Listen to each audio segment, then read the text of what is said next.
Role of the core members in this particular election, because we understand that some core members were actually kidnapped, taken to a place where monies were actually given to them. Some of them have actually tendered such monies attached to a petition before the INEC.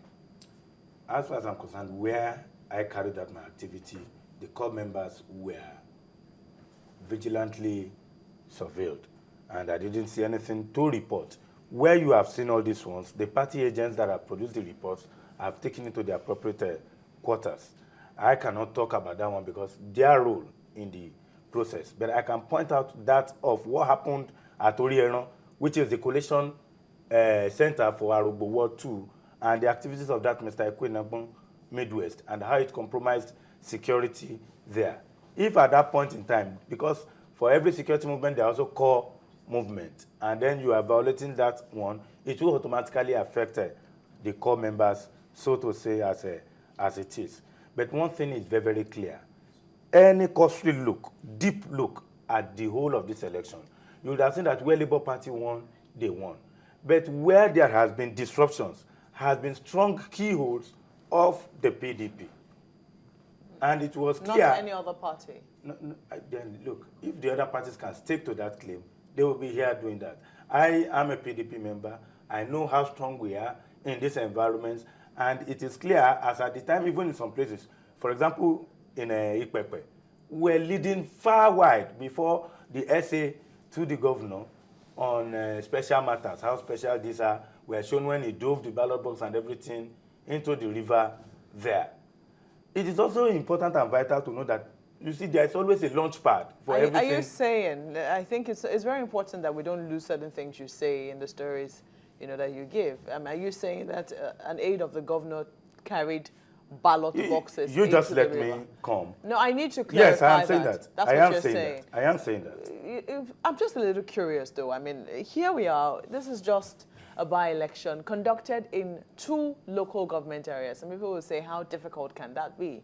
This is supposed to be a piece of cake. Yet we are here arguing about how elections did not take place here, did not take place in another ward, didn't take place in certain areas. You understand that ex-militants appeared in one case. There were some other instances where elections just didn't happen for no known cause. And there are 2 key issues I need to bring to your attention. What exactly is making these elections really this election contentious? Just a moment.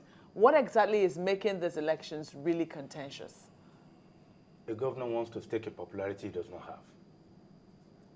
That is clear.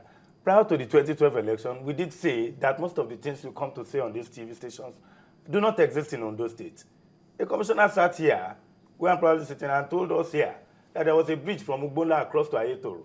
If there was a bridge there, why would the governor be there again a few weeks ago to say that he is now flagging off the building of the same imaginary bridge? If there were roads there that he did do, these popularities were just not there. And that was why there was need to have used a different plan in Ondo State during the gubernatorial election to overfloat the voters' register and compromise it.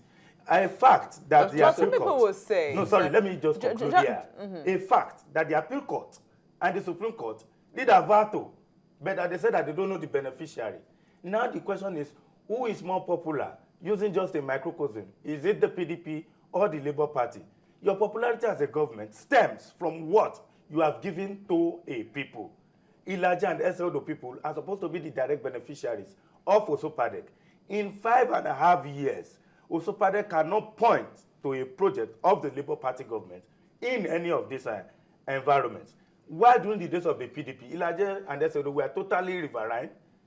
Agagu government constructed a bridge from Ofara across that linked Aboto. One from Aboto across the Talita that linked the inner Ilaje town, and the last one across the Alakpe to take it to Araromi, to the Olokola Free Trade Zone. There was supposed to be a 4th one from Igbeguri to Oloto, which was supposed to have been completed in May 2009. But 3 months before then, the Labour Party was brought into government. Till we are speaking right now, that one has even been abandoned. What about the Ilaje Wonla Road that was just recently It was already constructed by the Agagu administration. It is now being flagged off again for construction. You see, these are facts that are on ground. If you even watch the program of that day, you will see that the program was for 3rd of May 2013, for God's sake, in 2014. What this government does yearly is that anything we say about this government is gotten from its budget statements. In its budget statements are places where the right percentage of completion. Each year, money is put into projects in Ilaje and Ondo. Do you have any of those statements? No, I didn't bring the budgets here because I had to come here. The budgets of Ondo State are accessible. The budgets of Ondo State are accessible. You can do your investigations. I'm talking about the budget. No, it is an official document. No. I'm not asking about my own. But let's stay on this. If you can't substantiate what we are saying. Look, my brother, as I've just said it now, we'll come to that later again.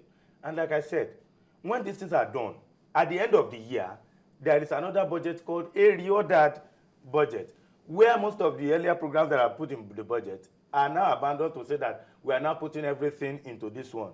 And there's a budget performance of 100%, which means that all revenue generated have been expended, yet there are no projects.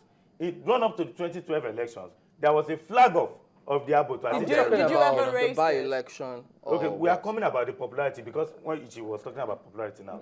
Now, when this popularity is no longer there has to be an option for you to get votes. Just a moment, though. Okay. You know, people are also, I'm sure a lot of people are curious as to how this battle, it was same, is between the Labour Party and the PDP. Because, you know, there seem to be some sort of Siamese twins in Ondo State. It would seem that, you know, the Labour Party is for the PDP in the center at least, and they should enjoy some level of support from the PDP as well at the local level. What exactly can you tell us about that relationship? What we have discovered over the time is that the closeness of the governor through the National Council meetings to the president has afforded him to create a misimpression of popularity to the president, so to say, according to what people say. Now, the Labour Party is the Labour Party. In 2011, it probably proclaimed it worked for the president's re-election when it had its own presidential candidate. An understanding look at the number of votes generated were done mostly by PDP people. Even in the stronghold of the governor, if the president had cause to look at it, he would have seen that there were less votes compared to that came from Ilaje and Ondo. In fact, out of the over 300,000 votes that came, Ilaje and Ondo produced 1/3 of the entire state's poll for the presidency. To everybody they know, that is a key stronghold. You can't doubt the popularity of Chief Olushola Oke. What would you say is the main reason when we talk about an inconclusive elections? Unlike the Anambra elections, we knew what happened. What would you say? Virtually just like the Anambra elections. What happened in people did not have the access to vote or had their votes counted. And I don't think this as enough to have warranted that look, we have not had enough votes to say you have won. If the number of votes were lesser than the votes already, if, for example, the Labour Party was leading with about 10,000, there will be no more basis for the result would have been concluded, because even if the PDP won the entire votes that are left, then it will not match up to what the 10,000 have.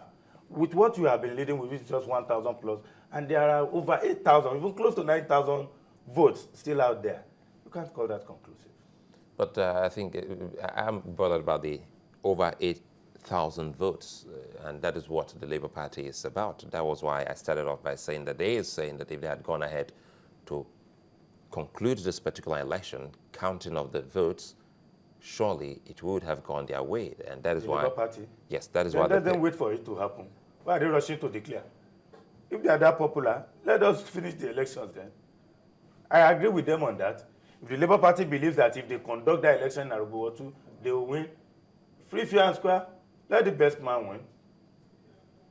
So, as it is now, what is your party going to do? They're getting set for the next election? We have always been set. We are always prepared. It is when you are not prepared for an examination that you look towards extra means.